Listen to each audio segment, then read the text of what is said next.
Hello and welcome to jasonnewland.com. My name's Jason Newland and this is Let Me Bore You to Sleep. Please only listen when you can safely close your eyes. This is Q&A Friday.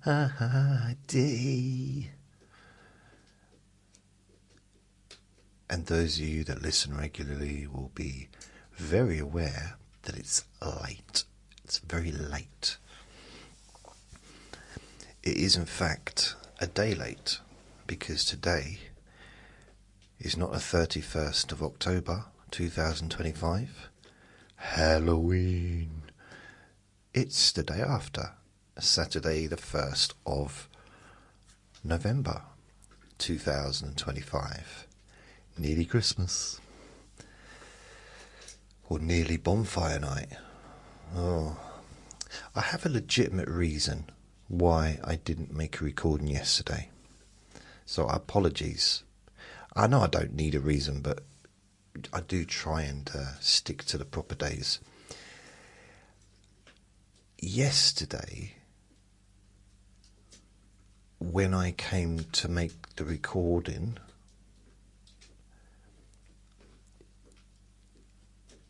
Vinny started barking, and I didn't really know why to start with. I thought there was just someone in the garden, but it was fireworks, and the fireworks went on quite a while. And then my neighbour, who's got cats, I actually phoned her up just to apologise for him barking, and she said, well, I'm going to have loud music on now just to cover up the fireworks.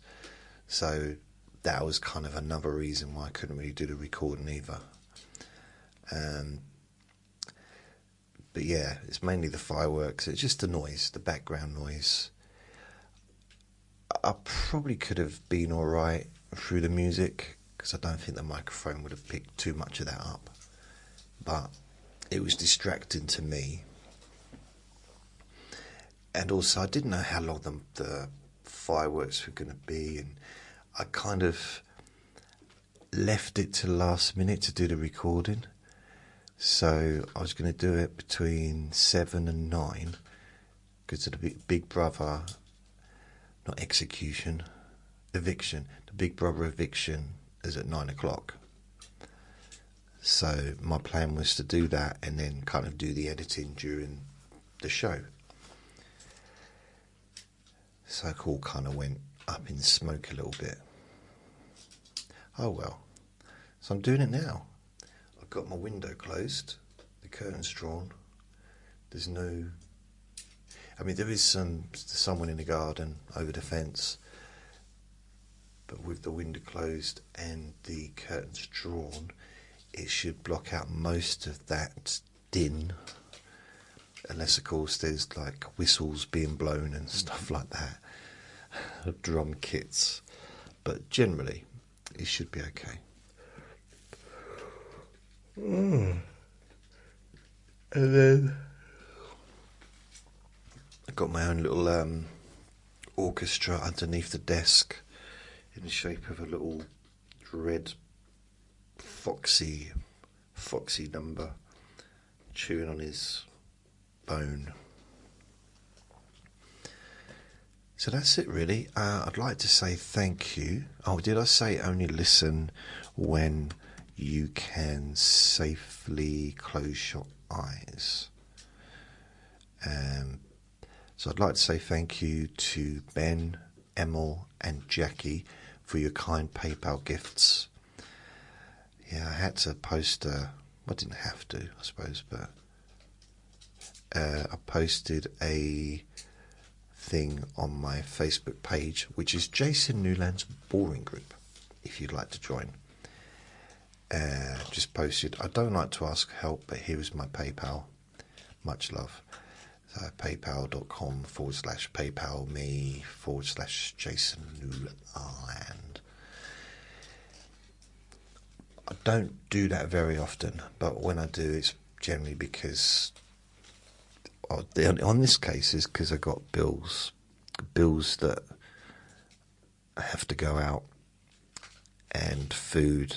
It's just This is one of those moments where I just didn't have any money in the bank, basically, until Wednesday. So it's like, oh, it didn't bother me earlier in the week because I kept thinking, I think I was on the wrong day, and I was thinking, okay, it's fine. And then more and more stuff went out of my bank.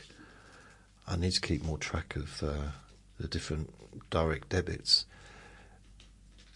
But all my bills are direct debits, and I have a big chunk of them on the first of the month, which won't be today because it's Saturday, I think. I know it's Saturday, but I don't think they'll take it out on the Monday. So yeah, I was like, oh, I went on there and saw that I didn't have enough to even cover like the little ones, and also had to get food. So I was like, oh, and I just thought, I'll post that. You never know. But I just want to say thank you to those like Jackie, Ben, and Emil, because it's really helped me, seriously. Do appreciate it, but at the same time, I don't like asking. I just find it embarrassing. I mean, as a friend, I could ask, but I won't ask her. I'm just embarrassed by it. I should be able to financially look after myself at my age, really. But there you go. Never mind. I'm trying to think what's happened since I last did a recording, which was Thursday. I said, is anyone enjoying the Thursday nights, the Thursday new recordings I'm doing? Anyone? What are they called? Thursday throwbacks? It's a new season. It's a new kind of series of recordings. And I started off last Thursday with, I mean, on the image is my favourite 80s TV shows, 1980. And this week was 1981. I mean, I am talking about my favourite TV shows, but I also talk about other TV shows that are on as well. Because back then, and also at least halfway through the 90s,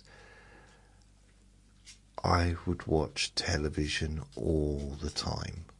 Like, when I wasn't at work, I'd watch TV. Although, okay, in the 90s, in the 80s, there was the period when I started going to, well, when I was going to Sea Cadets, I didn't watch TV those 2 nights a week, which I think was either I think it was a Tuesday and a Friday, or it might have been a Monday and a Friday, or a Wednesday and a Friday, or there was a Friday involved. It was definitely I think it was a Friday. Then when I left Sea Cadets, I started doing karate, and that was on a Tuesday and a Thursday evening. So I didn't watch TV in those days, and we didn't have catch up or anything like that. Didn't have there was no internet, there was no DVDs. I mean, there was video recorders, so I could kind of tape stuff, but generally I wouldn't.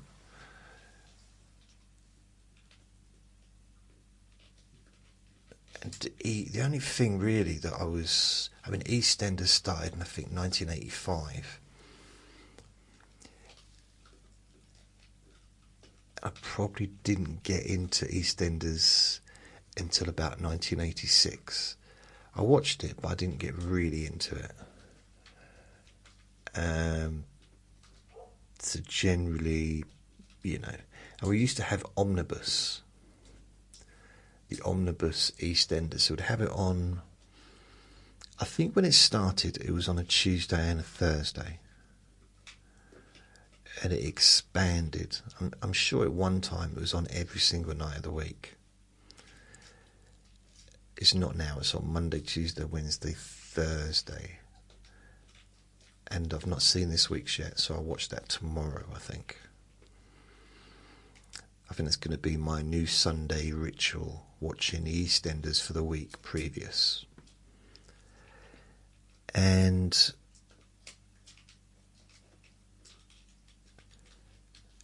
yeah, they used to show it on a Sunday. I think it was a Sunday morning around about 11 o'clock. Or maybe it was in the early afternoon. Now, I used to watch both, which is ridiculous now when you think about it, but I used to watch it during the week and on the omnibus edition. Even, I mean, why? Why would I put myself through that? Oh well. And I'm trying to think of something that... Something happened the other day. Someone told me something that was very funny. I forget what it is. It made me laugh. If I remember it, I'll tell you. It's one of the dog walkers told me. I think it was. It was just something actually happened, like really happened, and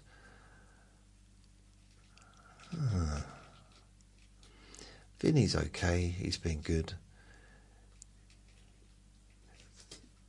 The weather's been very changeable, very autumnal. Notice how it's not fallal, no, it's autumnal, after autumn. Oh, that's my bee in my bonnet, that is. Stop, can't we just use the same words, please? Please. Autumnal. For years I didn't know what they were talking about when a weather person would say, it's very autumnal. It's like, and then I found out what it meant. So why are you saying that on the... I mean, you don't do that in the summer. It's very summery. It's the summer. It's very wintry. It's the winter. It's supposed to be. It's like, why are you... Ugh. I mean, the weather forecast in this country is just like, well, it's gonna rain. It might rain. Might be sunny. Might be cold. Might be warm. Might be windy. It's like it could be any of those things through one day. We can wake up and it'll be a sunny day until 11, and then rain till 2, and then be really windy till 4, and then be freezing cold for the rest of the night. You know, you can go through 3 or 4 seasons in one day. It's a very strange country. But you gotta love it, innit? Eh? You gotta love it. So what does I want to say?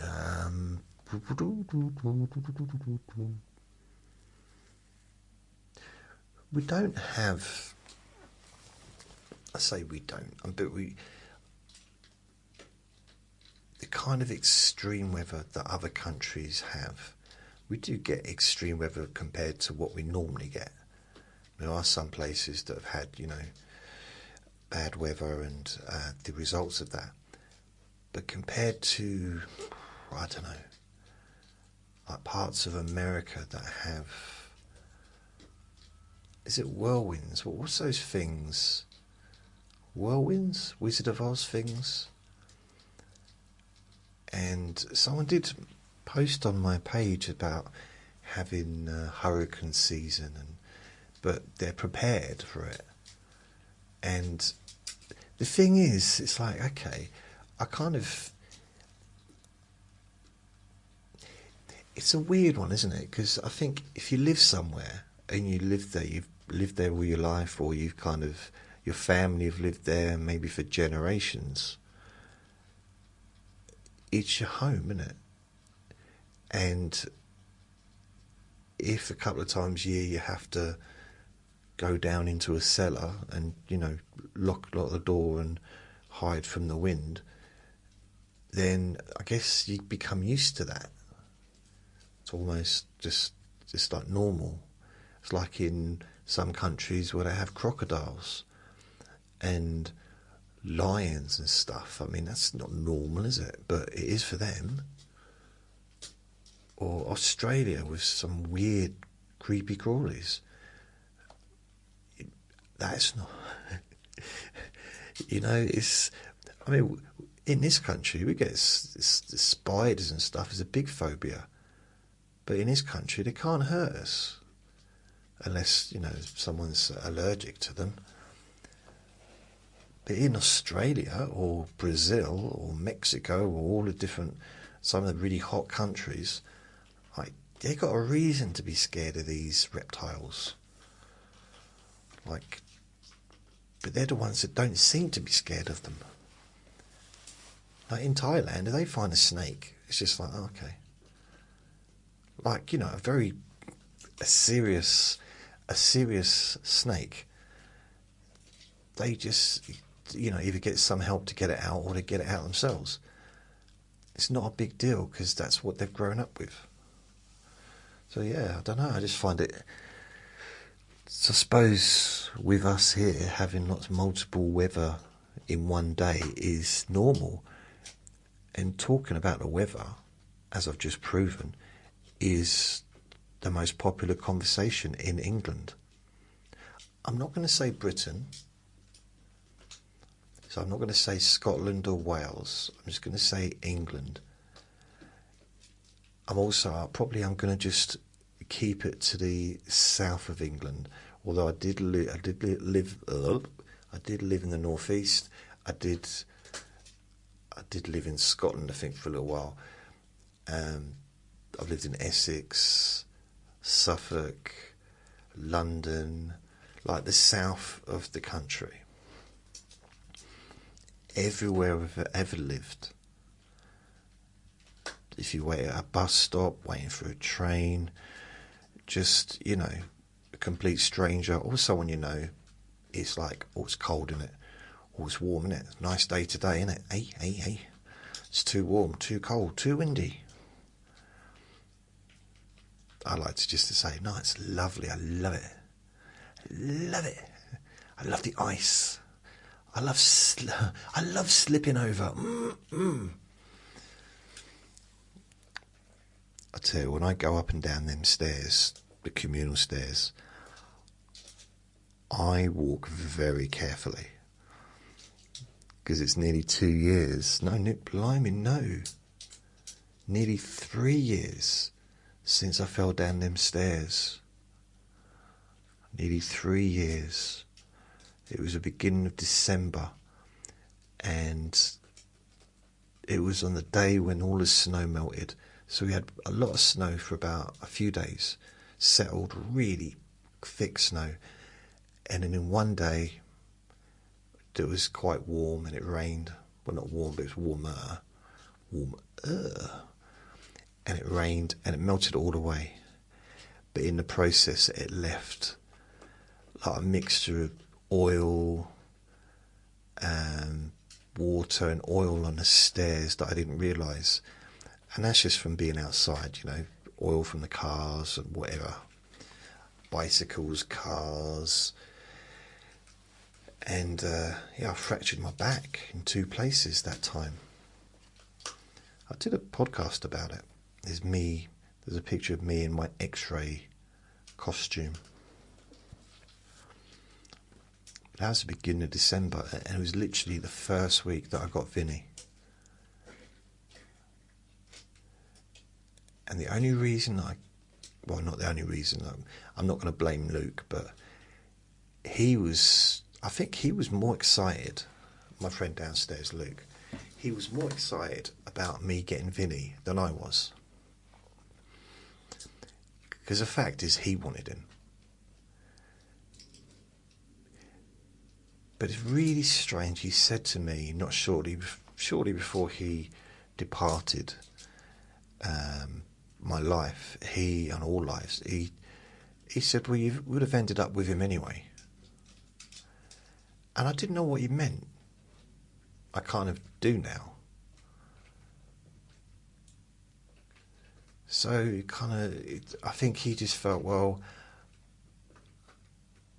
he can see him anytime he wants. And it'll be his uncle. And he absolutely doted on him. Honestly, he just absolutely loved Vinny. There's something about him. He didn't even like little dogs. He's really more into pit bulls and like big old strong scary dogs. Or scary looking dogs, I should say, because they are the soppiest dogs in the world. Like, I know I don't want to upset anyone that doesn't like XL bullies and stuff like that, but they are so soppy. Those big, scary-looking dogs are the soppiest, gentlest dogs ever. Maybe not with other dogs, so that's why there's laws and stuff. But I've got my Logie, who was my friend's dog. He was a big,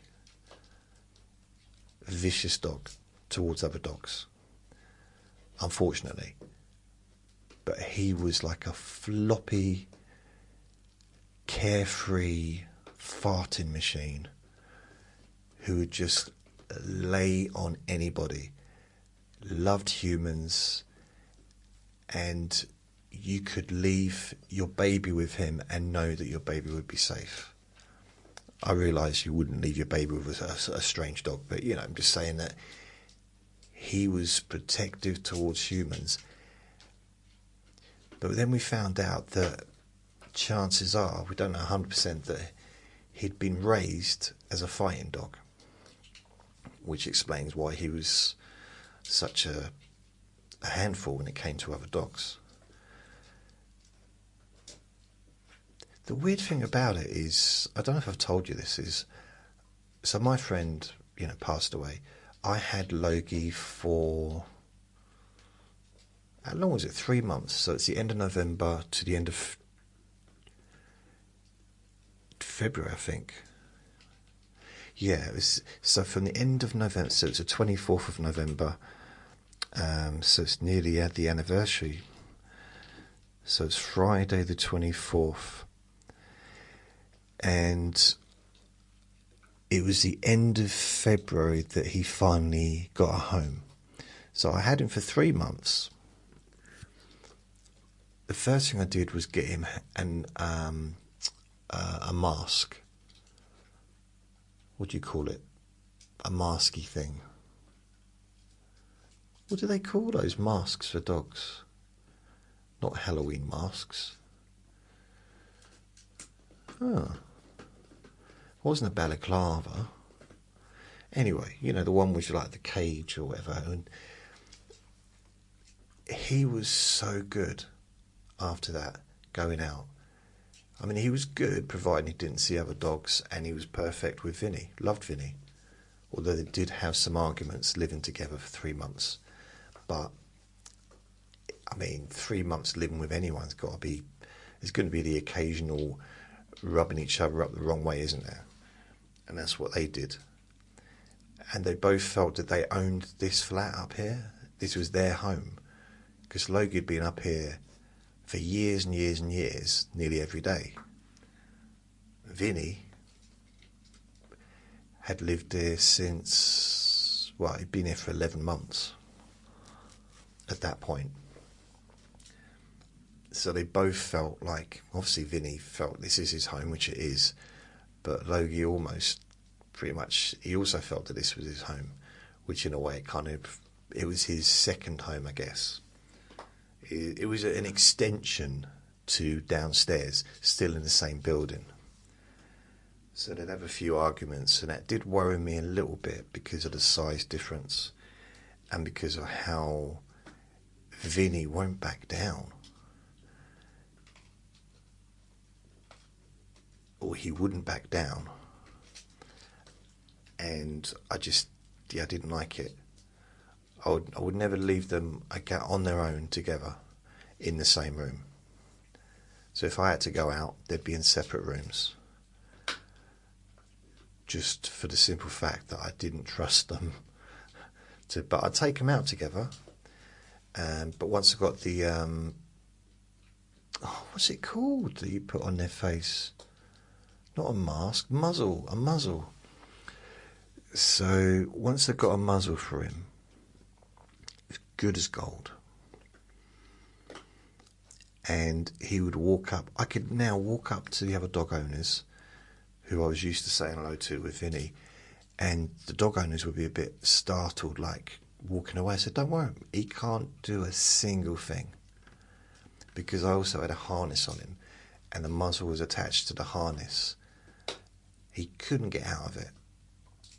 Plus, I knew I could hold him down if I had to, because I have done in the past once, but I know I can.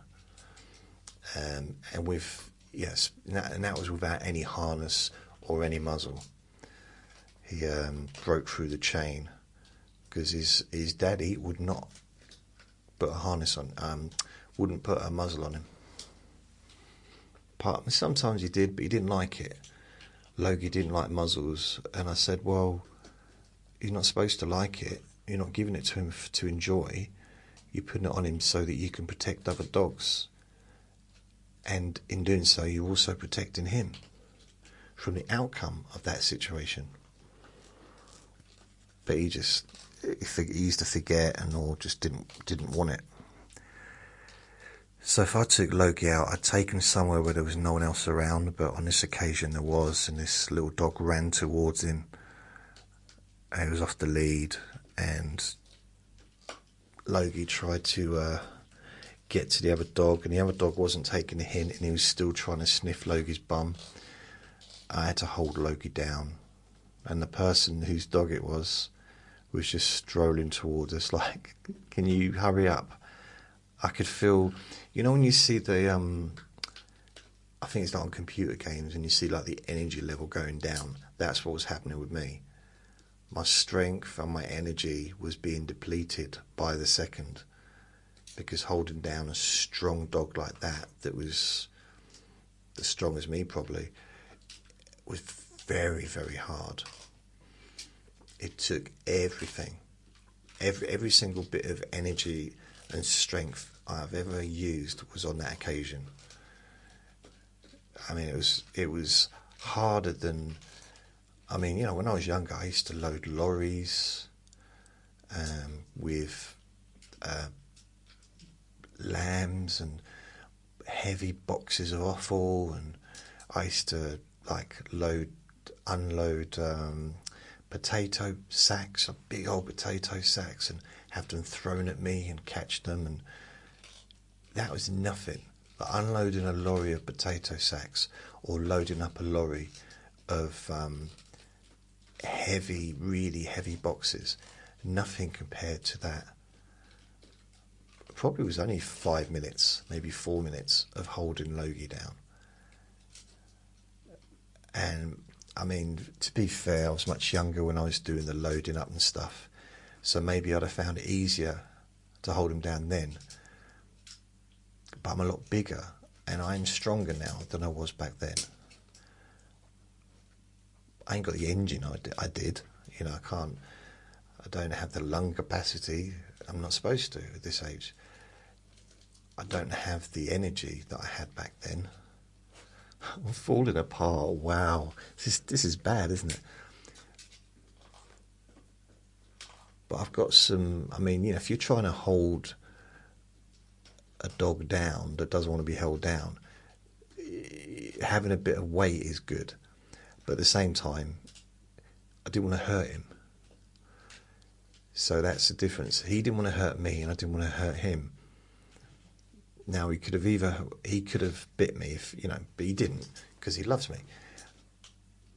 So if it was like a stranger's dog, that would have been a different scenario, because the dog would have been going for me. But at the same time, I don't know, I wouldn't have been gentle. But I never want to be in that situation. But it was, honestly, I had to carry him home because the chain broke. Eventually, the person came up and said, "Can you pick your dog up, please?" Pick the dog up, and the person just stood there talking to me. I said, "Can you go? Can you leave? Can you just please leave the field, please? I can't hold him down for much longer." And it was a young person, and they walked out. I think they were probably traumatised by it as well, or shocked, in shock. But no one was hurt, apart from my energy levels. Probably my back. Probably didn't help my back. But I literally had to carry Logie home. It was either that or drag him by his neck, like the scruff of the neck thing, and that just looked cruel, even though it probably wouldn't hurt him. But he was just couldn't, so I had to carry him, and that was hard. It wasn't as hard as holding him down, but he's heavy. Probably weighed about 10 stone, 8 stone, 9 stone, something like that. Probably, yeah, probably a good 10 stone, I'd say. Maybe less, I don't know. By the way, that story wasn't to make out how strong I am. That was to just let you know how weak I am, because I didn't feel strong at all. Oh. Why don't you just do the questions for the Q&A Friday? That'd be a bit... Isn't that what we're here for? Okay. So, questions for Q&A Friday. I'm just trying to think of anything that's happened this week. There's nothing since Thursday. There's not really anything. I mean, Halloween was last night. There was the fireworks. I took Vinny out earlier. It was about 6 o'clock to go for a WALK, and there was so many people around, loads of like kids with their parents and or families, and I couldn't see. The amount of people didn't have lights. I had my little light thing so I can be seen, and I was like, so I'm having to walk on the grass, so trying to see with my light where I'm stepping so I don't step in any dog doo-doo, and which there sometimes is. And Vinny's leading me towards someone, so I think it must be someone he knows, and he just leaded me there so he can bark at a dog. I didn't even know there was a dog there. And then the adults were kind of giving me weird looks, like, because Vinny, when he sees someone, he knows them, and he pulls me towards them, and I don't even know who it is until I get closer. In the daytime, in nighttime, you could almost walk into me in the nighttime. I just can't see nothing. It's perhaps if I opened my eyes. Here we go, ladies and gentlemen. Let's do the Q&A Friday, shallst we? Yes, we shallst. I've got 6 questions. 6 questions? Yeah, 6 questions. I don't know why I said 6 like that. Hope, Anne, Jackie, Maria, Heidi, and Anne. So, I'll just start at the top. So, Hope. Hope asks me, so hello Hope, what Halloween costumes do you remember from childhood? You see, I've been thinking about this, not because of your question, although I do read through the questions, but I was thinking about this last week. Well, I'm probably thinking about it because of your question, but I was thinking about it, I'm sure I mentioned it last week, and trying to think, like, did I ever... I've got a memory of dressing up, but I've also got a memory of never dressing up. And it's got to be one or the other, isn't it? It can't be both. So I just remember having this fake blood and having Dracula teeth or vampire teeth that I put into my mouth. Now, I couldn't do that anymore because I cannot have anything in my mouth without gagging. It's weird. You know the dentist when they do the X-ray. That is the worst part of any dentist visit for me. It's just like something having. Maybe it was just a little bit different because they were very flimsy, weren't they? They weren't. I got one of those sleeping aid things to put in your mouth and to help, breathing or sleeping in it. But I can't have it in my mouth. I can't have something like that. Plus, I can't open my jaw very wide. I remember I went to the dentist and she had to. I'm not sure she was giving me no, I think she was extracting a tooth. This was years ago. This was back in 2000 and 2009 probably ish, maybe 2010, maybe 2009, maybe 2008. But the dentist was moaning at me, and she said, "Can't you open your? I need you to open your mouth wider." I said, "I can't open my mouth wider. I'm not a Pac-Man. I can't. How am I supposed to open my mouth wider? That's as far as my mouth goes. That literally is it." Now, I realise you can't see me opening my mouth, but I was then, as a demonstration. And she said, "Well, I need it wider." I said, "Well, I can't help you. I can't. I can't." I think she was trying to clamp it open. Just couldn't. I couldn't do what she wanted me to do. She's not the first woman I've disappointed. That's my catchphrase for this year, I think. But generally, if you can't, it's like asking me to do the splits. I've never, in my memory, ever been able to do the splits. Now, admittedly, it's not something I've tried recently. Otherwise, you'd be hearing about that hospital visit. But I used to be able to go quite far down. So I remember when I was in first year, a couple of the older bullies were kind of picking on me, but it was kind of friendly bullying, if there's such a thing. I guess they weren't really bullying. They did end up being a bit of a bully, one of them. But it was kind of, we were new, and these older kids that were probably 2 years older, a lot bigger, were just like chasing us around. So it was kind of fun. But I had one either arm dragging me along. I don't know what they were planning to do. But what I did the splits and tripped them both up, so they fell on the floor, and I just trod on them and kicked them in the stomach and ran off.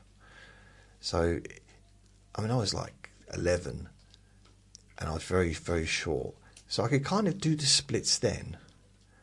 That was the closest thing to any kind of Bruce Lee move I've ever done. But it was like in fun, It wasn't like they weren't hurt or anything. I don't think I could have hurt them if I tried. But I did feel good about myself. But when I was actually doing karate, when I started karate a few years later, or a couple of years later, I'm talking about, two years later, I couldn't do the splits. I couldn't get down that far as I could when I was 11. I had the flexibility to kick at my head level, but didn't have my flexibility to kick like really high, not without hurting myself. So I would do it, but I'd hurt myself doing it. But then I'd recover quickly because I was just young.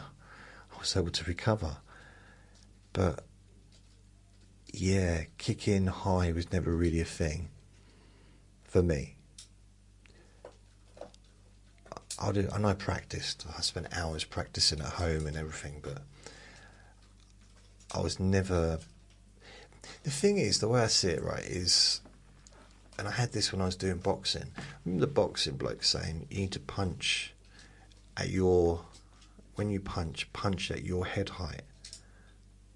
And I said, why? Who am I going to fight that's as short as me? Unless I'm going to go into a school and pick on some 12-year-old. It's, you know what I mean? I'm sure anyone, if I get into a fight with anyone, it's going to be someone I'm going to have to punch up. That's what I was 38 at the time, 39, so, you know, I wasn't young. But I was kind of trying to explain that I have to prepare for bigger people, not someone the same height. Someone the same height, I mean, what's the chances of someone 4'2", you know, picking on me? That's what I am, I'm 4'2". See, you don't realise that, do you? You may think, I know I come across as being like 6'6", blonde, beautiful face, obviously, but well endowed in all the wrong places. But you don't realise that actually my voice does not match how I look. How can you be well endowed in all the wrong places? That was a point. It was supposed to be humorous. I don't look. I think the good thing is if you never know what I look like, I can be whatever you want. Not that it should really make any difference, but I listen to the radio. So I've got a couple of radio people I listen to, and one of them does now look like how he looks, because I've looked to see what he looks like, but he didn't. I saw a picture of him, and that's not him. How can that be him? He's just not him. And it's weird. A couple of times that's happened, and I'm like, but you sound so young. That is something a lot of radio presenters, I don't know about female presenters, but the male presenters, a lot of them seem to sound a lot younger than they are. Now, I've not done a survey, I've not listened to every single radio presenter, but I have had decades of hearing radio shows. And that seems to be the common thread. Also, they have personalities. And everyone has a personality, but they've kind of got they're personable. Is that the right word? Personable. In a way that I guess they need to be. And you know, when I think back to what I could have done with my life, I wish I'd kind of gone in the direction of maybe radio. You know, when I was young, when I was kind of left school, maybe try and get on some training scheme in a radio station. And the problem is one of the problems was because of my moods. Because I did think about it, maybe having a radio show when I was in my 20s, or whether or not I'd be able to have a radio show. Because I did have a friend that worked for the BBC, and she was a producer, so I played with the idea of maybe suggesting it, maybe even get my foot in there, you know, on some level. And radio was strong in the 90s. It was still very strong. I think it's coming back to being strong again. I don't know if you can hear the doggy in the background. You know, that's another dog, very similar to Logie. Beautiful, soppy dog, but big, strong, doesn't like other dogs. But really gentle, like a really gentle dog. Now, Vinny, he's a soppy dog to other people. Not soppy to me, though.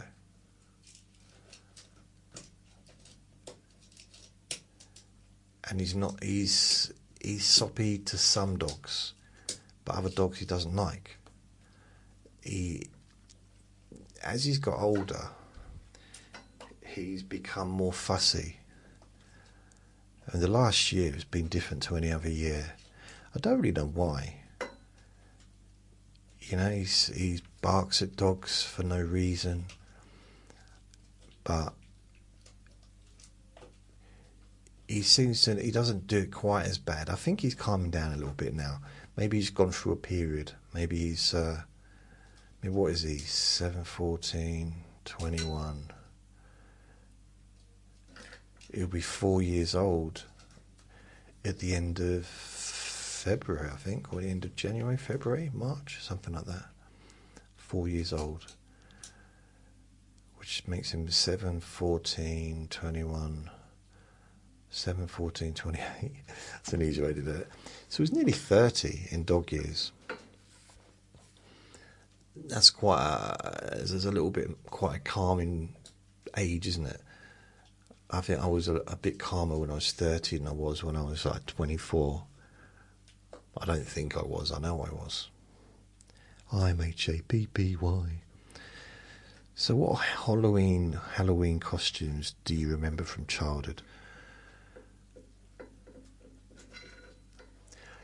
You know, I don't remember ever going out on Halloween. But why do I not remember it? That's what's a weird thing, because you'd think it'd be something I'd remember. I mean, Halloween isn't the major event it is in, like, America, or I don't know, maybe parts of America.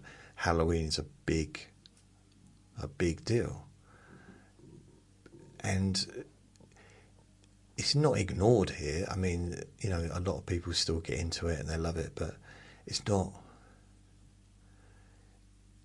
I think it was a bigger deal in the 80s than it is now. And also adults. I didn't notice it in the 80s, but I think in the 90s, 2000s, I noticed that adults used to celebrate Halloween, getting dressed up, going to Halloween parties. I mean, there was a lady called, what's her name? She was a waitress at the comedy club, and she dressed up as a vampire in a corset, and like fangs and blood dripping down her face, and I still think of her. Honestly, it was amazing. She just really was amazing. Like other people dressed up, I didn't dress up. I'm not a dressy up person. I mean, I used to dress up as women, but when I was doing drama, I've talked about that. That was just for fun.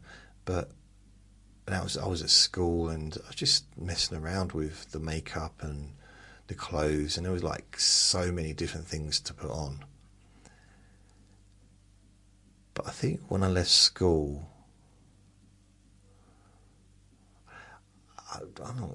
I would say probably, definitely once I left school, I never ever wore another dress. Which might be a weird thing to say to some people, but yeah, I didn't. Did I? I don't know. I have had girlfriends, and it's good sometimes to wear stuff. No, just as a laugh, you know.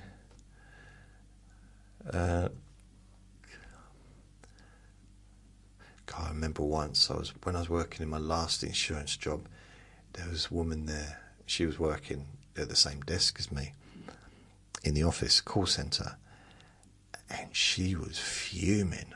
Like, she's so angry about. So she had a new boyfriend, or a boyfriend she'd had for a while, and it turned out that he liked to dress up in ladies' clothes, and she was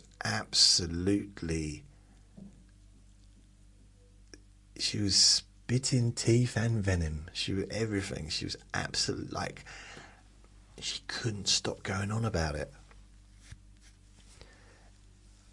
And I'm like, wow. I mean, it was not a work conversation, but at the same time, he hadn't done anything wrong. He just dressed up. I guess he wanted to let her know what he liked, and she didn't agree, I guess.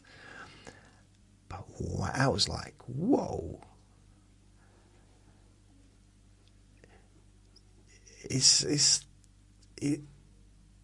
Yeah, I mean, everyone's different, but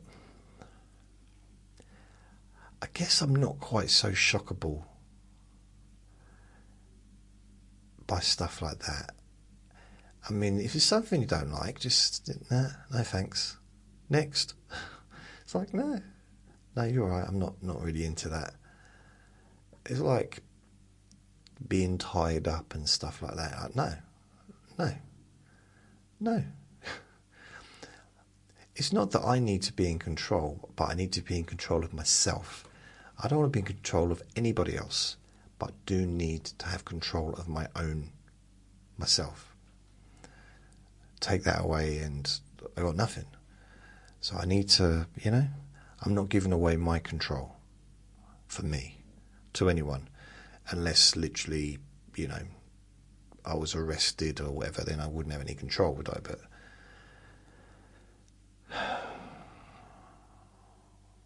handcuffs.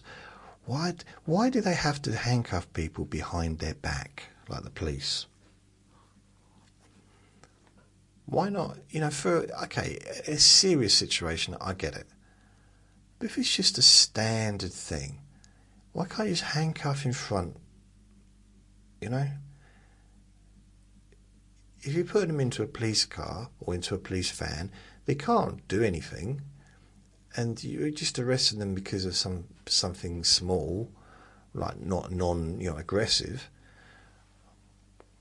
Why handcuff them?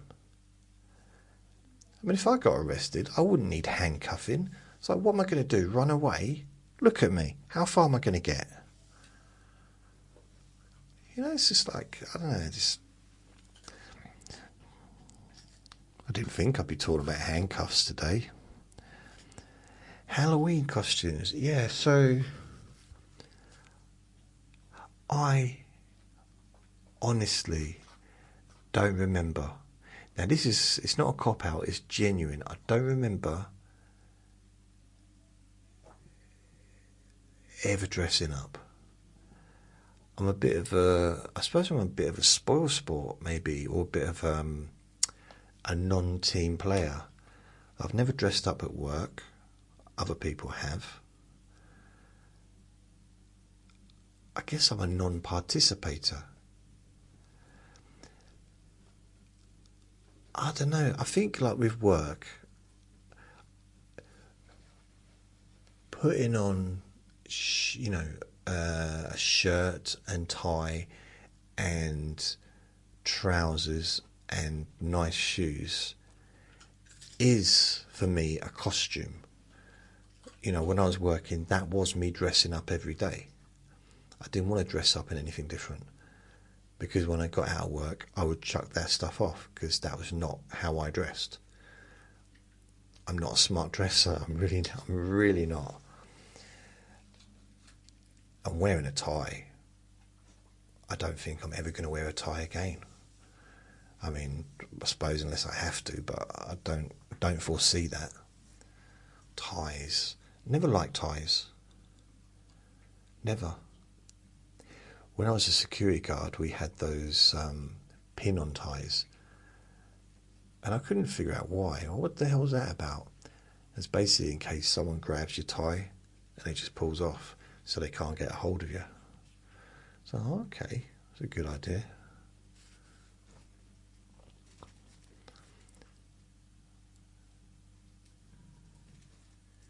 Yeah, I remember someone saying to me once, if it was in the office, or was it security, said, you need to do your top button up. I said, no, I don't.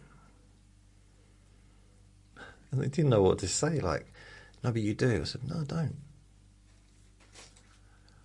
And so I did the tie up higher, and that covered the gap that you could see.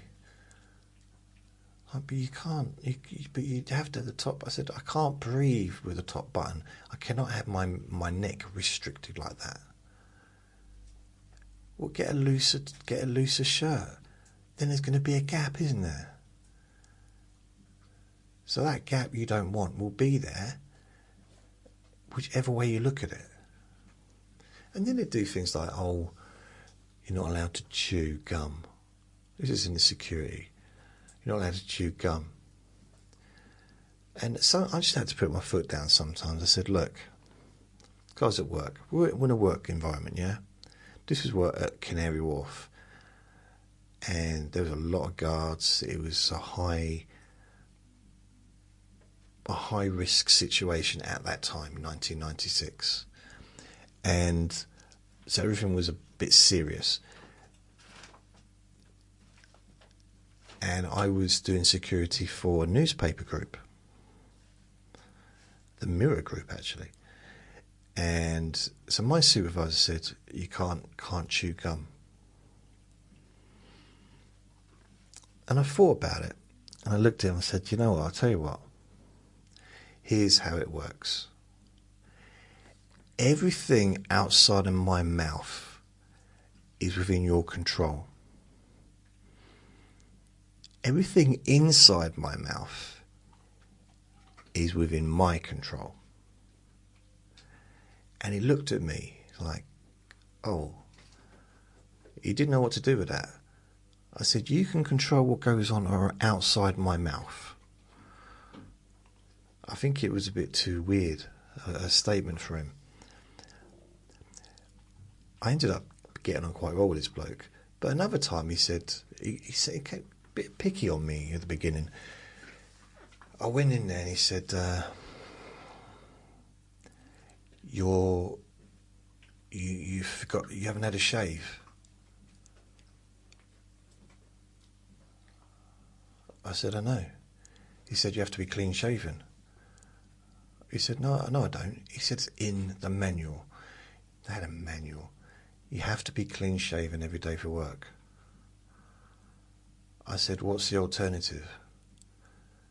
He said, what do you mean? I said, well, you could be clean shaven or you can have a full beard. I said, yeah. I said, I'm growing a beard. Oh, he didn't know what to do with that either. Here's one thing I did. I remember I got in late from work. So I'd gone away for lunch, got in about 15, 20 minutes late, back from lunch. This was at a different company. And my boss, my immediate supervisor, was waiting for me. It was Arthur. And he says to me, will you be Newland? Oh, call me Newland. Pronounce it wrong, but just, that's all. We're not in the army here, mate. Newland.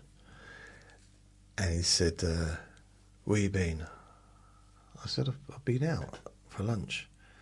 He said, you're 15 minutes late. I said, I know, but he said, you better have a good excuse. I said, I got a really good excuse, Arthur.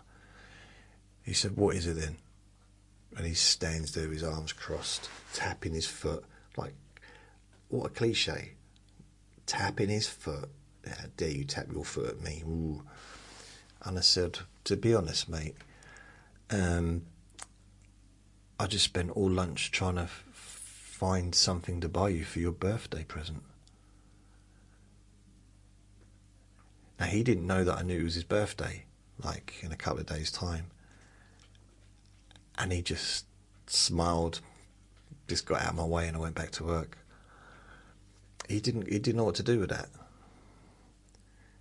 It's just, I had to buy him a birthday present after that, didn't I? Penny Chew or something, probably. A pack of Smarties. Actually, probably a pack of Smarties, but I probably ate most of them out of there. That would be something that I would have done back then.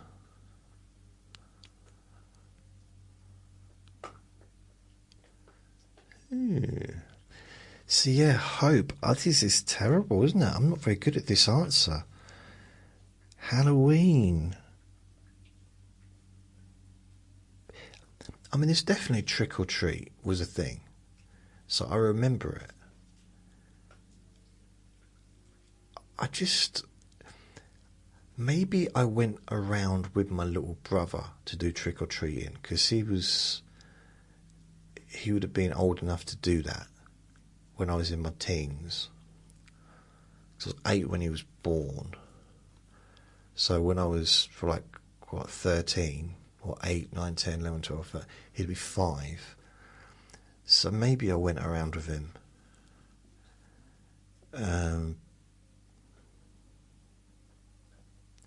I don't know why. I think I might have actually got the fake blood and the Dracula teeth just generally just like... It might not have had anything to do with Halloween. It was just because I was into vampires.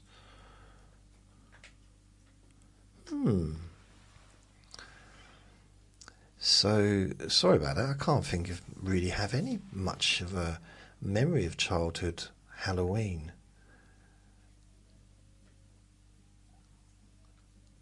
I'm disappointed in myself. In fact, hope when this recording finishes, I'm going to put myself on the naughty step. Anne asks, what is your favourite scary movie?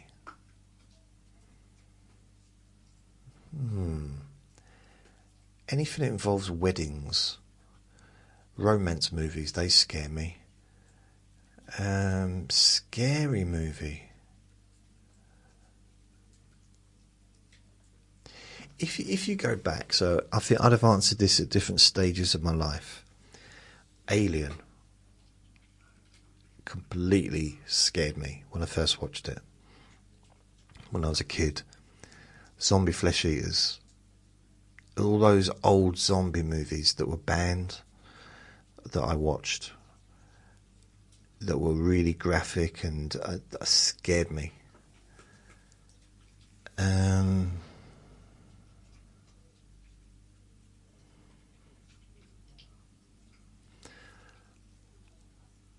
I'm trying to think. I think some of the ghost movies, like, or when when people start acting strange, that I find a little bit disturbing, a little bit scary. Yeah, that some of those haunted movies where there's sounds and they become a little bit.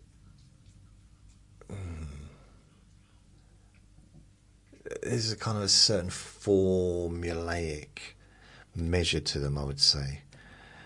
What I'm going to do, Google most popular horror movies. I'm just going to skip through them because I just want to see 200 best horror movies of all time. This is Rotten Tomatoes. So I can't. One of my favourite horror movies I can say off the top of my head was Cabin in the Woods, or The Cabin in the Woods, and it wasn't scary.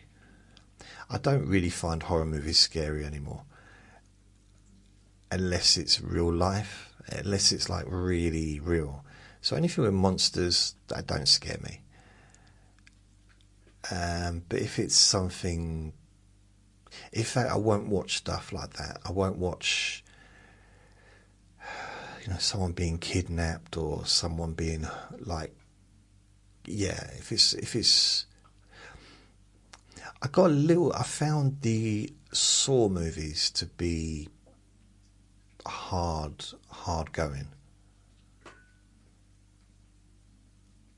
Yeah, and there was the other ones where I forget what they're called, but what?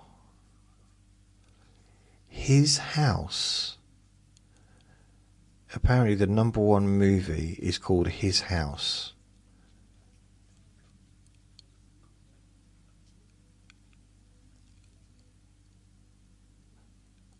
And that was 2020. Wow, okay. I have to look that up. That's on Netflix. I've not seen that. Under the Shadow. Okay. So there's all these movies that I've not seen. Get Out. Now, Get Out was really good. Really, really, really good movie. I don't know. I liked it. I mean, I found it to be very, very good. I don't know if you've seen it. Babadook. Isn't it Babadook? The Christmas.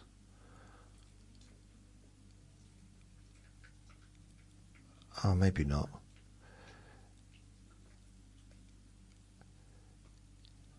So I'm just having a quick look. I really, really used to love the old horror movies, the Hammer House horror movies, black and white, or things like with Christopher Reed, Vincent Price. They didn't necessarily scare me, but just having a look at some of the ones, I'm just going through it. Jaws, apparently they class Jaws as a horror movie. That was scary. It was, I'm sorry, when I watched that, that was scary. But at the same time, it can be avoided. You know, if a shark's out to get you, there's ways to avoid meeting the shark. Psycho, it was freaky. Psycho is a very, very freaky movie. Old, but yeah, very freaky. They've got down here King Kong as a horror movie. I never thought King Kong being horror. Halloween. Not really a big fan of slasher movies. I've just genuinely not really ever been that into them. I've never seen Rosemary's Baby, and I know it's supposed to be one of the worst, horriblest ever films as far as for horror, and I'm not going to watch it. Just, it's got the word baby in it. I don't want to, no.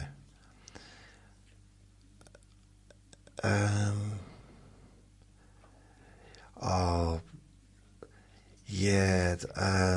What's it called? There was a one. There was a few. Anything that has real life, well, not real life, but like reenacted horrible stuff. You know, where it doesn't involve monsters but humans doing horrible things. I don't necessarily like that. Can you make a bit more noise, please, Vinny? I'm just looking. The Cabinet of Caligari, 1919. Okay, so I'm just looking through this. I liked it, like the newer version of like a few years back. I liked that. That was good. It too. I don't think it was as good as the first one, but it was still. I know it's a remake and everything, but it's the first one was a remake from early 80s, I think. The Invisible Man. Now, I didn't find that to be a horror movie, but it was a horror movie, wasn't it? And I didn't realise it wasn't just about someone becoming invisible. He completely went very unwell.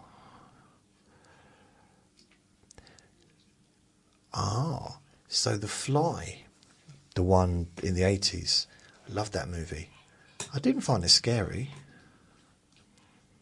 but I really liked it a lot. Alien, yeah, that Alien, ugh. I was way too young to be watching that. I think it was like 1979 or something. It was like, but I did, yeah, it was good. But at the same time, I was not prepared for. I'm not even going to tell you what the scene is if you haven't seen it.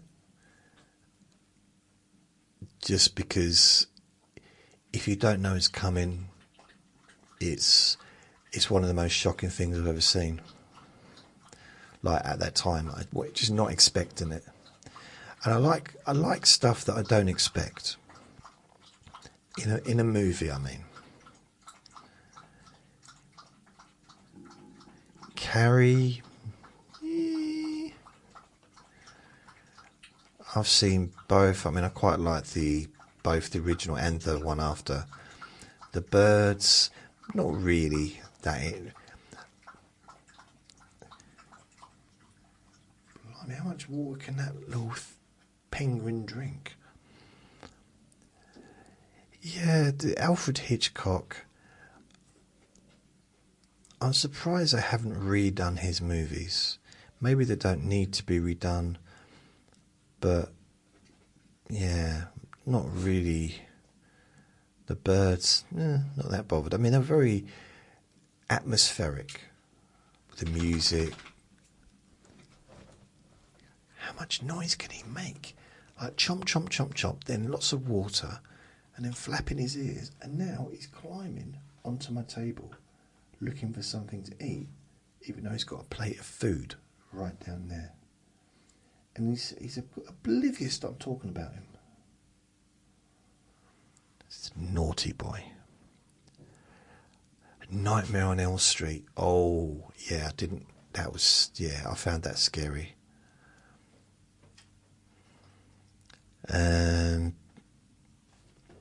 Yeah. Us.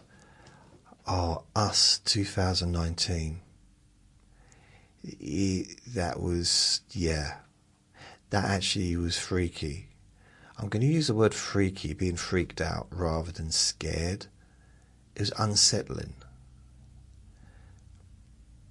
Yeah, unsettling movie.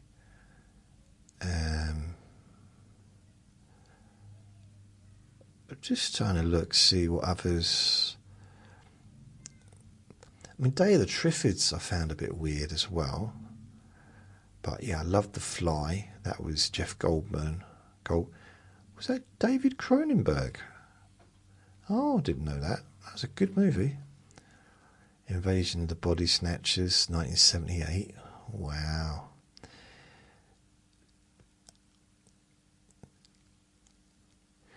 The Invisible Man. That was different though. That was The Cabin in the Woods. So this is down as number 66. The reason why I like Cabin in the Woods, it's not that I found it scary. Now, for me, it's not about being scared. It's about being interested. If a movie can catch my interest, where I'm focused on it, then it's done its job. For me, if I don't want to just get up and do something else, or do something else at the same time. Cabin in the Woods, which was 2011, is still one of my favourite horror movies because it's funny. It's just different from any other horror movie. In fact, I wouldn't really even call it a horror movie, but it is, scary. I don't know. Shaun of the Dead. If you've never seen Shaun of the Dead, it's really good. It's funny though. But it's a horror movie, but it's not scary. It's Simon Pegg.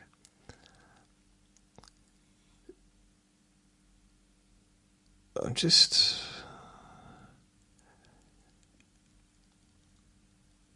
looking through here. Dawn of the Dead. So these were the ones that were just, they were really, they're quite scary, I would say.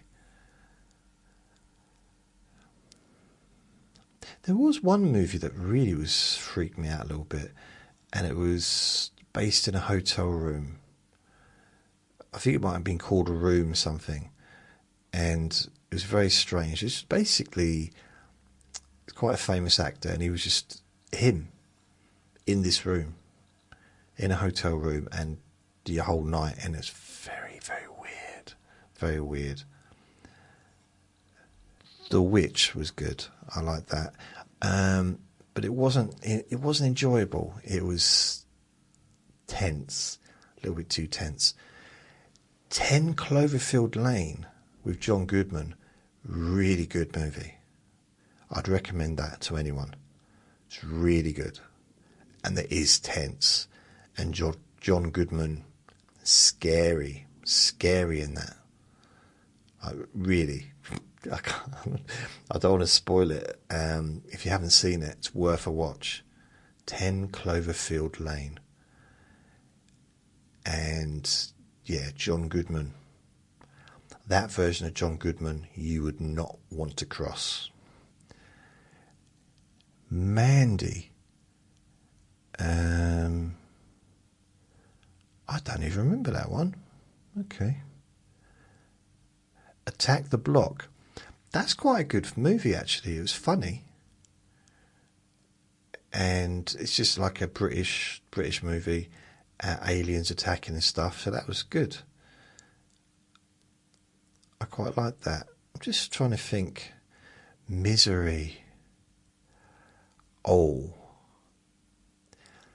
Again, not that was probably one of the top movies I've seen. When it comes to freaky, that was freaky. Suspenseful. Yeah, that's among the top horror movies, I would say, because of it was a great, for me, all I'm saying, this is my opinion, although it's number 83 in the top 200.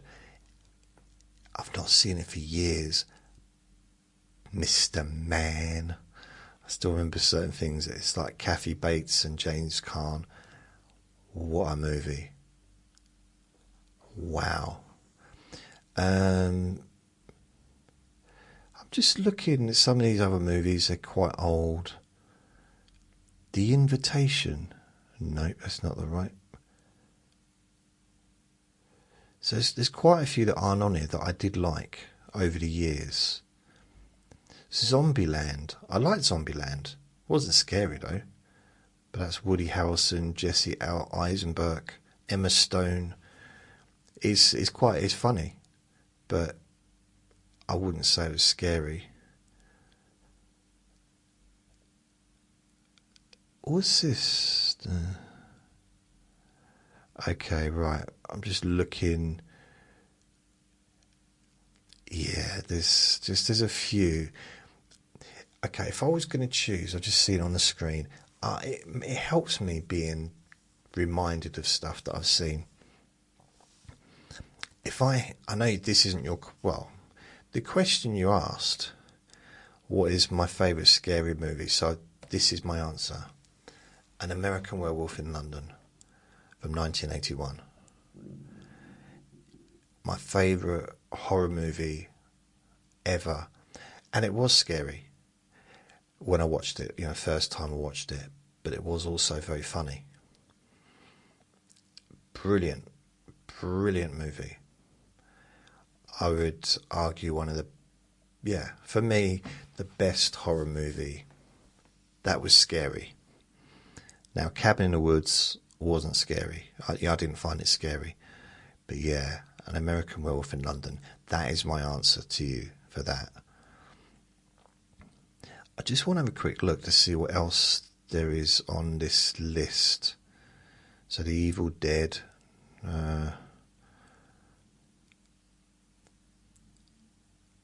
Dracula, Pages from a Virgin's Diary.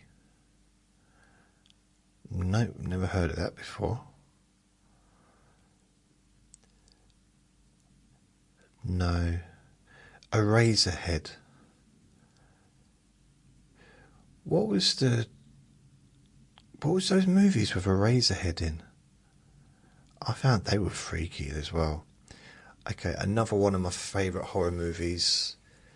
I like comedy movies, as comedy horror. Tucker and Dale versus Evil. And that did a very similar thing to Cabin in the Woods. It turned it on its head. Turned the whole horror cliche on its head. Loved it. Just loved it. In fact, I want to watch it again. That was 15 years ago. 2010. That's ridiculous. How can it be that long ago? I'd only been making podcasts for 4 years at that point. A Tale of the Omen, the original Omen. Yeah, that was scary. I didn't like that. There's a certain level of scariness that I just didn't enjoy when I was a kid. So I wouldn't put it down as a favourite anything because I didn't like it. So The Omen, didn't like it. The Exorcist, I watched that when I was an adult. It was just horrible. It wasn't a nice movie. It's just, I don't think it really had any redeeming qualities personally. It was just, didn't enjoy it.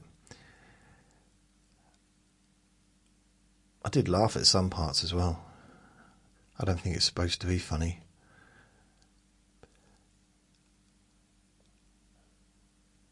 Candyman, yeah, I watched Candyman 2021.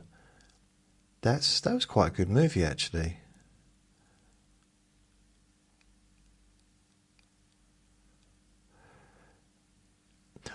Oh, here's another one of my favourite all times. It's called The Others. It's Nicole Kidman, 2001. 2001. That's nearly 20 years ago. No, it's over 20 years ago. 24 years ago. I need to start. I'm obsessed with time now, aren't I? It's ridiculous. The Others, if I was going to just describe it, is watch it if no one's told you what happens in it. Brilliant movie. But something that I could only really watch once. Great movie though. And Nicole Kidman. So, well, everyone in it's good, but Nicole Kidman's just great in that. Though it's a really, really good movie.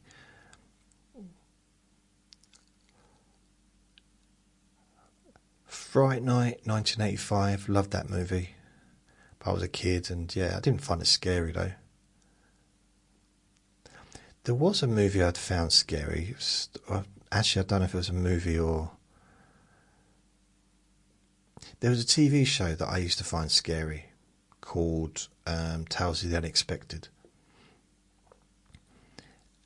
And... yeah, I found it. 1408, which is John Cusack and Samuel L. Jackson.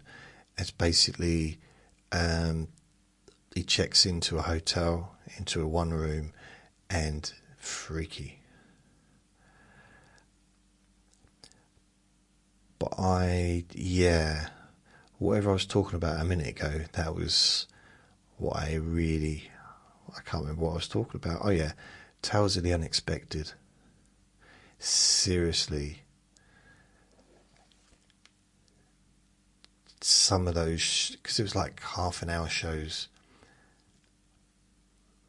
it used to freak me out. I don't think I should have been watching them, but they were on fairly early on a Sunday evening, like 7 o'clock or something. And they'd have this tune.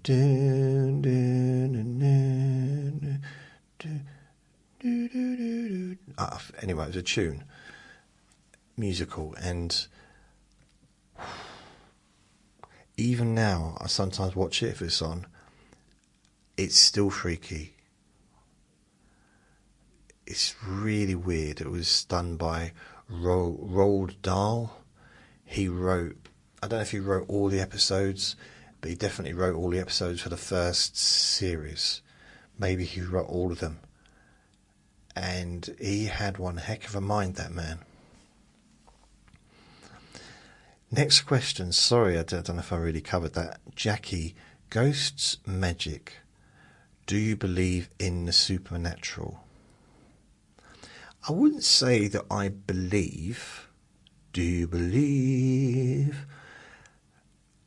I don't believe or disbelieve.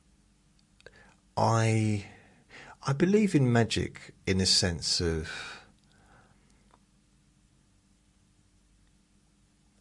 magical things do happen. I used to be into magic, like when I into the occult and magic and stuff like that. When I was probably about 12,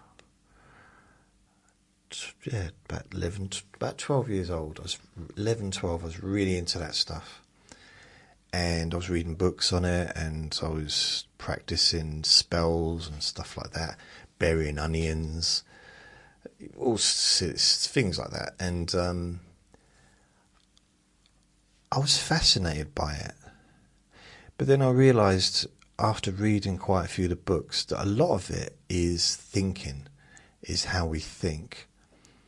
And a lot of that thinking processes you find in hypnosis and in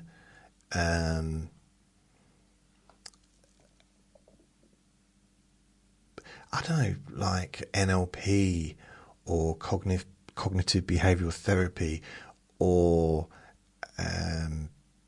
psychology, or if you go in a direction of the secret, you know, like you, whatever they call that,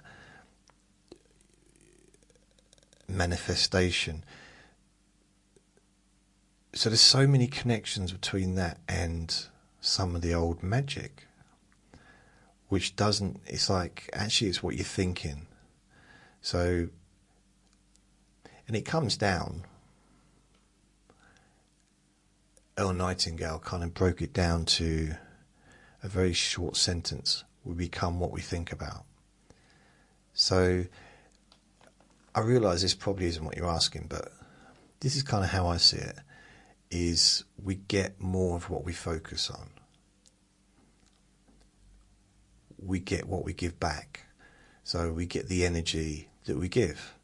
So be kind to people, they'll be kind to you.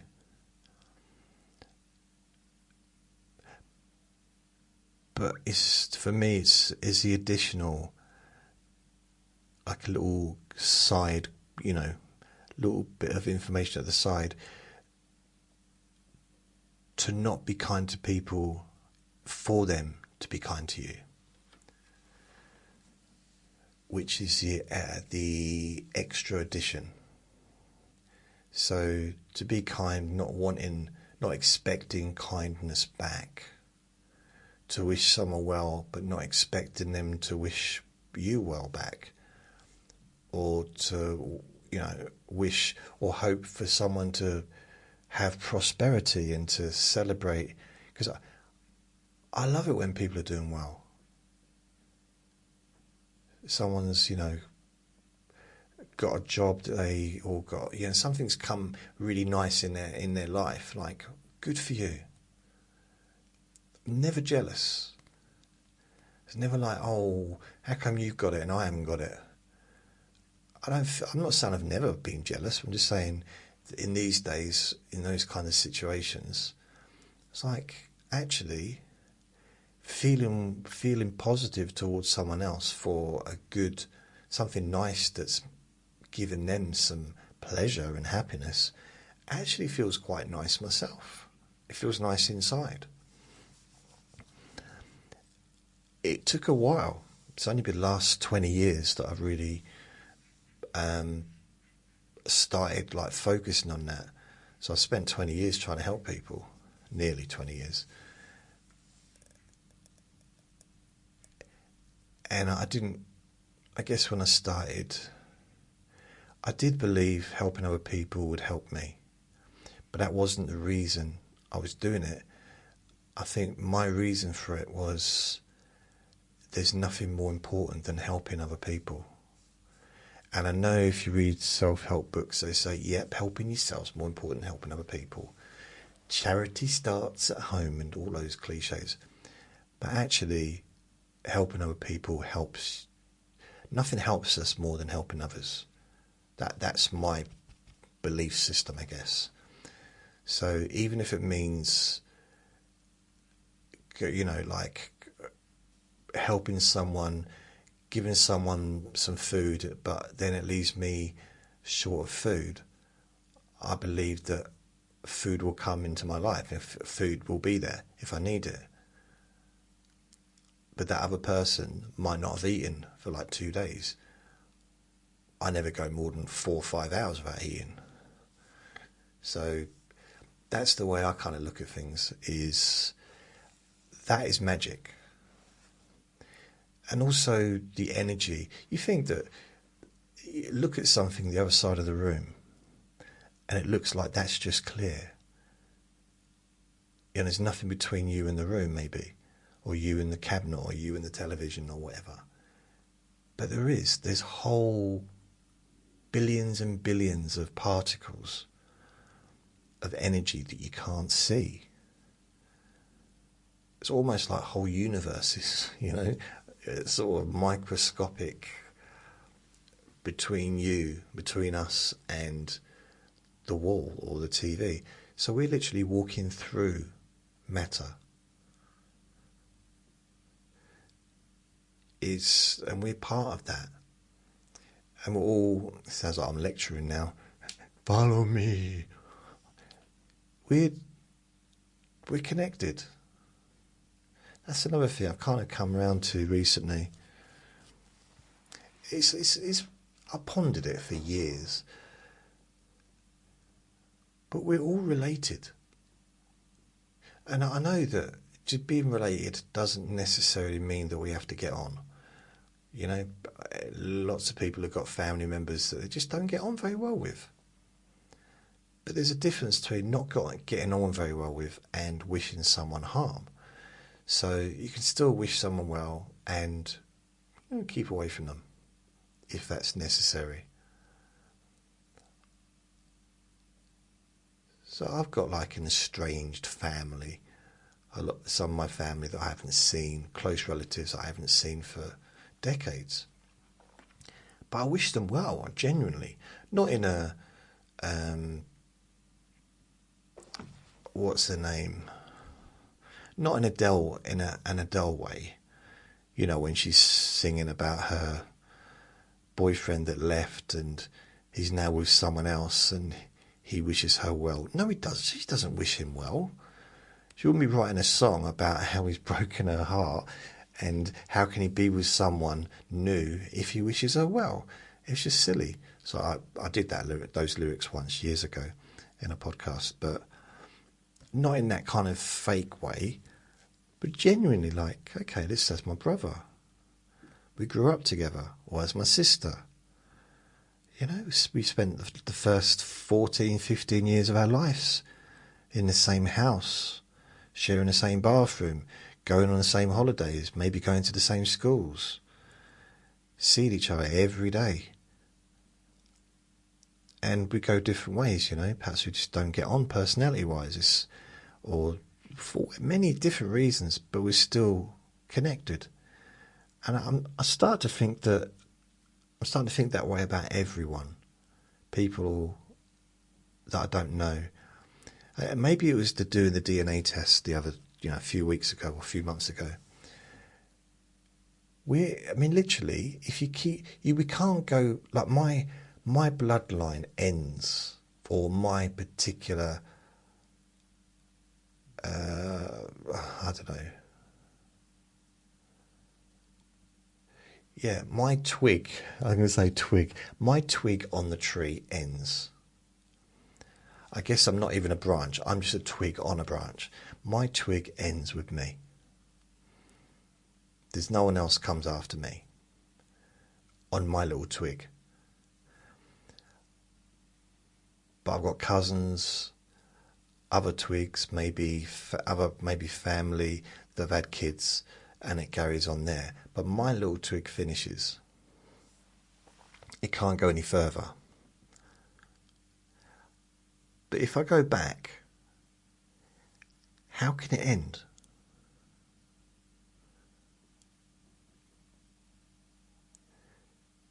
There's no end. It goes back and it goes back and it goes back. So eventually we are all connected. There's no way there's no way around it. That's the only logical answer to it. Yeah, there's an ending, but if you go backwards, that massive tree has to start off in the form of, I guess, a seed, doesn't it? But if you go back in the timeline, all those branches of that tree go back to, we're just all connected. Wherever we are in the world, we're all connected. We're family. And I don't know, I just find it weird, just strange to think that we are literally all connected. We're all connected by energy. And that's a fact. That's just something that's been proven. So we affect each other. I mean, if you walk into a room, you don't even have to know the people in the room to gauge the energy. If there's two people were arguing or having an internal row with each other, giving each other dirty looks because they'd been arguing earlier on, you can feel it, can't you? You can feel that tension. Or if you've got a couple of people flirting with each other, or someone that's feeling sad, or someone that's feeling really, really happy, the energy comes off. I'm not saying I can always, tune into what other people are feeling, but sometimes it's so obvious I noticed it when I was in the accident and emergency a couple of years back, and seeing people. Actually, no, it's not. This summer, what am I talking about? So I've been in the hospital this summer, seeing people and realising that they felt alone. But they weren't. Everyone in that hospital was related to each other, connected to each other, in a kind of a weird way. And I don't know, that's how maybe it's a nice way to think, perhaps. That didn't really answer ghosts, magic, do you believe in the supernatural? But I think that kind of is kind of supernatural. It's, instead of, for me, I'm more interested in what's here than what's not here. Or if I don't know something, I just say I don't know it. What happens when this, I don't know. Do ghosts exist? I don't know. I don't know. I've got no idea. I don't know. So moving away from I don't know, which is very hard for a lot of people to say. It's very hard for a lot of people to accept as well. Now, what do you mean you don't know? What do you think? It doesn't matter what I think. What's your opinion? Why are you sitting on the fence? Well, first of all, I'm not sitting on the fence. I'm sitting on a settee. Weird thing to say. Why did that sitting on? Well, he's got so many splinters up his bum because he's sitting on the fence. He won't take a position. First of all, it's rude. If someone's got splinters up their bum, help them. Don't criticise them. Anyway, so yeah, I figure if I don't know something, I'm not going to take. I don't need to have an opinion. And I'm kind of moving towards that. I don't know. Do I believe? And I'm kind of moving towards that with belief, all beliefs, because I'm thinking, well, what is the difference between what I believe and what I know? So I suppose, technically, I believe we're all connected, but I also know we are, because scientifically, energy, we are connected. But also, hereditary, scientifically, you go back on the family tree timeline, we have to be connected. We can't not be. Very distantly, I mean, it's not, you couldn't get that connection through a DNA test, but we are still connected to each other, as well as through experience, life experience, the place you live, the people you know, the jobs you do. There's those things, but actually, and all the human bodily functions and just being a human, we're just, in some ways, almost identical physically. I mean, there's differences, but generally, the main things, the internal organs, the aging process, all that stuff is just kind of the same, variations of the same thing for everyone. I don't know if that's really a good sentence, for variations of the same thing. So ghosts, magic, I think nature is magic. I think babies being born it's a magical thing, like the reproduction of like all beings. It's magic. The growing process, that a baby that can't do anything, a year later is like a miniature human. A miniature human. So, what do you mean? They're always huge. They're born miniature humans. Yeah, but they don't look like them, do they? A little baby wouldn't be out of place in an alien movie. Come on. So, yeah,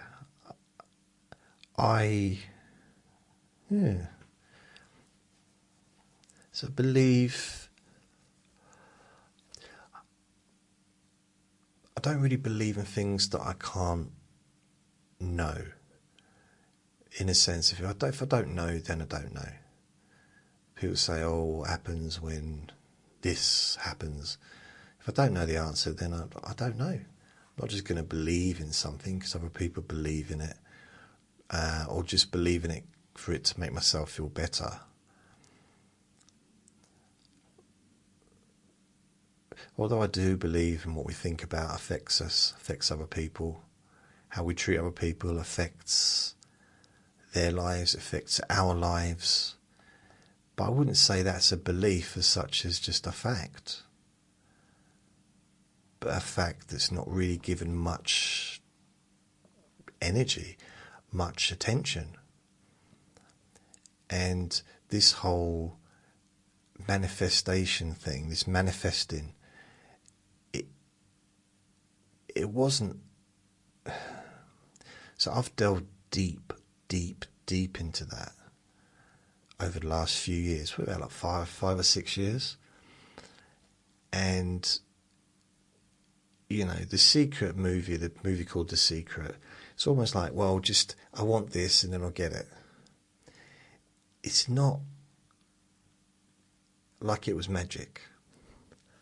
But then there's a whole magic thing, isn't there? To get something, you have to give up something. So that's what I thought it was to start with. And then I delved deeper and deeper and deeper. And it's just basics. It's basic. You need to have trust in yourself. You need to really believe that things are going to be good. So from that perspective, yeah, belief, I would say, instead of believing something that's maybe not necessary, believe in something that's going to be helpful to you. So But then that is, a lot of beliefs are helpful to people. So good for them.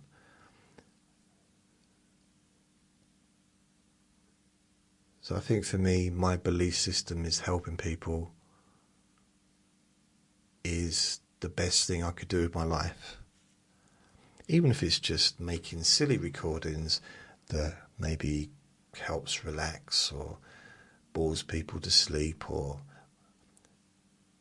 entertains enough for someone to feel less lonely even, you know? So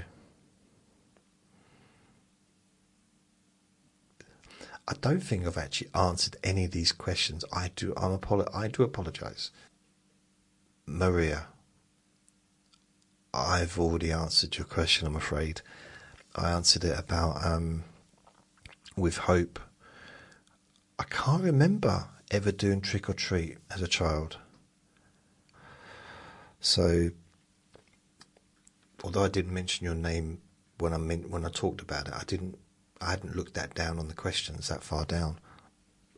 Heidi asks, you brought healthy food last week. I'm laughing as I'm reading this out.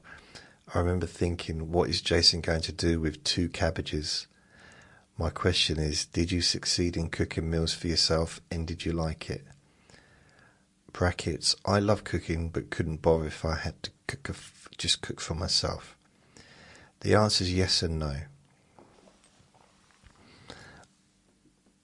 I did cook for myself, but not as much as perhaps I could have done.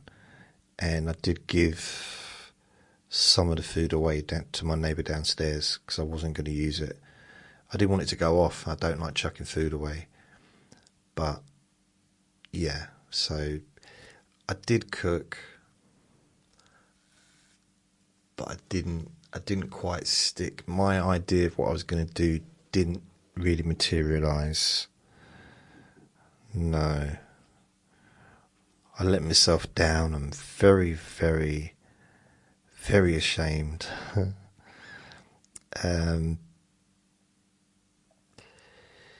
Yeah. I've never really been much of a cook, even though I did study cooking and I worked in catering, but I think it is like cooking for myself. I want it to be simple and easy and tasty and healthy, and unfortunately it's hard to balance that. For something to be healthy and tasty without having, using any kind of culinary skills, I find that difficult. The vegetables are easy. Just vegetables are easy, just boil them or whatever. And then what to have with the vegetables? So, I mean, it can be simple, but it's, yeah. I'm gonna have to give it a bit of thought.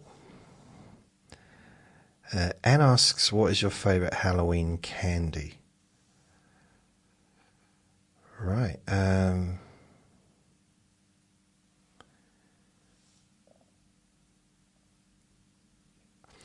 mean, we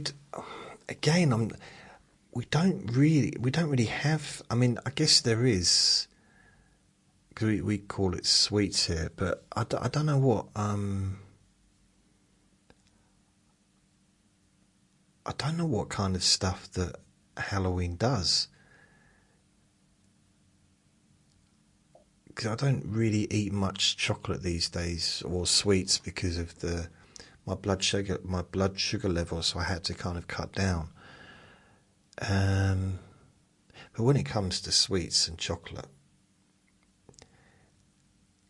I would eat anything. Easter was always my favourite time because that's when and Christmas, but Easter, I'd have an Easter egg every week, building up to Christmas, building up to Easter. Never been into the kind of like chews or gums and still in packets like Haribo and never really could see the point of those. Even when I was a kid, I didn't really like that stuff very often. I've also, got to look after my teeth as well. I mean, it was a curly whirly frozen in the freezer that ruined one of my teeth. Ever since then, I don't freeze I don't freeze chocolate anyway. Not anymore. But it tasted nice, and it's nice just to crunch it off, but it also removed half a tooth. I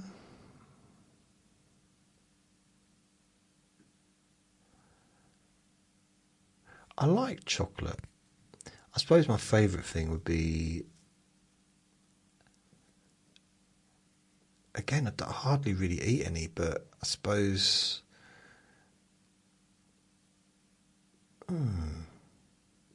Maltesers, crunchy. That'd probably be my favourite as far as like chocolate bars. But I don't know really. Yeah,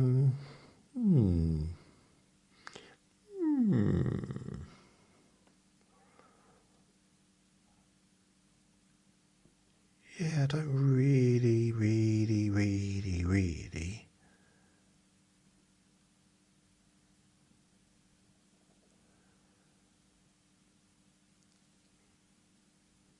I don't even know what is available at Halloween. Because I know if I've got like vague memories of seeing Halloween designed sweets, like packets of sweets for, I suppose, kids or parents to buy to give out to other kids that do trick or treating. But I've never given treats out to anyone.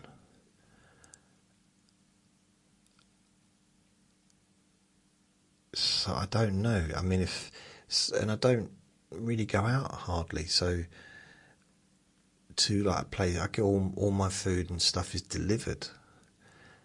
So I don't really get to see what's about.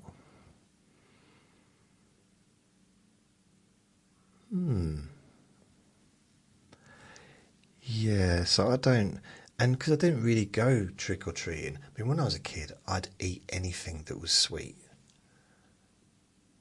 Anything. We used to have a little corner shop, and I'm pretty sure it's the same shop that I ended up working in. And it was a chip shop. I'm pretty certain it was that same shop that ended up being a chip shop. But I used to go in there in the early 80s, and it was an old-fashioned shop, like counter, wooden counter, and all these big plastic tubs, see-through, full of sweets. Lots of different types, to the point where you'd have to get onto a ladder to get some of them down. And there'd be some on the counter as well. So I remember going into there on I've got one memory of going in there on a Tuesday night, I think it was,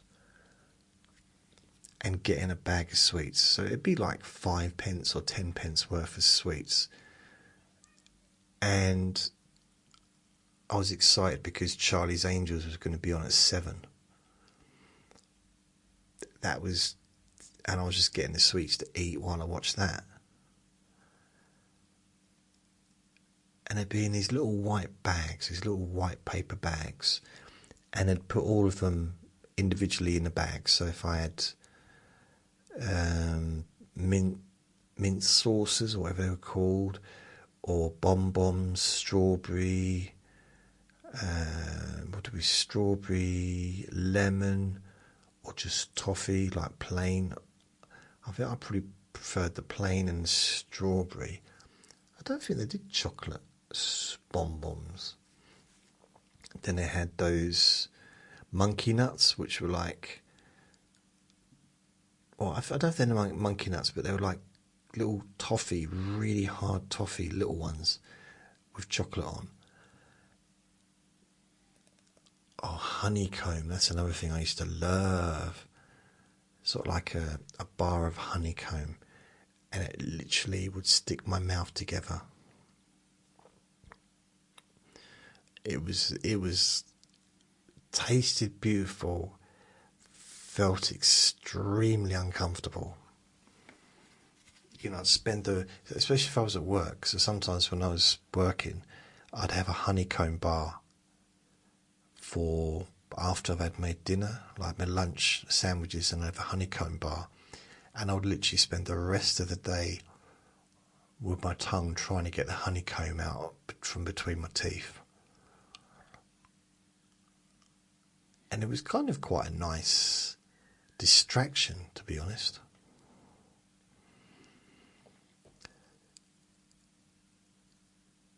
So I suppose if I was going to choose favourite chocolate or sweets, if I was going to, what would I want now? If I ordered some food now, what would I want? I like a brownie, a chocolate brownie. Now, I fell in love with chocolate brownies when I was at school. I didn't like school dinners. I didn't get school dinners. I got sandwiches the whole way through school. But once I started working, like part-time jobs, I could afford to get school dinners if I wanted to. And there might have been a period when I did get some money to go to school dinners. I can't remember, not near the end. So I wasn't really a big fan of the dinners themselves. But what I did like was the dessert that I had every day, which was this brownie, chocolate brownie that was very hard and crispy and phenomenal. I mean, some people would have it in a bowl with custard. No thanks. I just have it on its own in a napkin, maybe a couple of pieces if I could afford it. Loved it, absolutely loved it. I think for the last year of school, every day that's what I would have. It was amazing. The only thing I enjoyed, maybe the chips were okay, sausages maybe, I don't know, but really loved the brownies. But they weren't soft, they were crispy, and maybe they weren't supposed to be crispy, but that's how I liked them. And I would,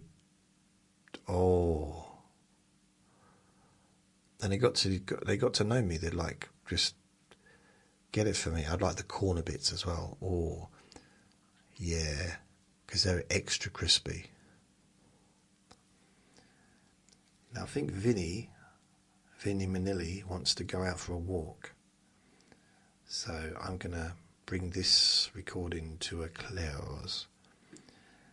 I'm sorry, I don't think I've done a very good job of answering your questions. I do apologise if I haven't. So thank you for listening. Remember to be kind to yourself, because you do deserve to be happy. And be gentle with yourself. You deserve to feel safe. Lots of love. Bye.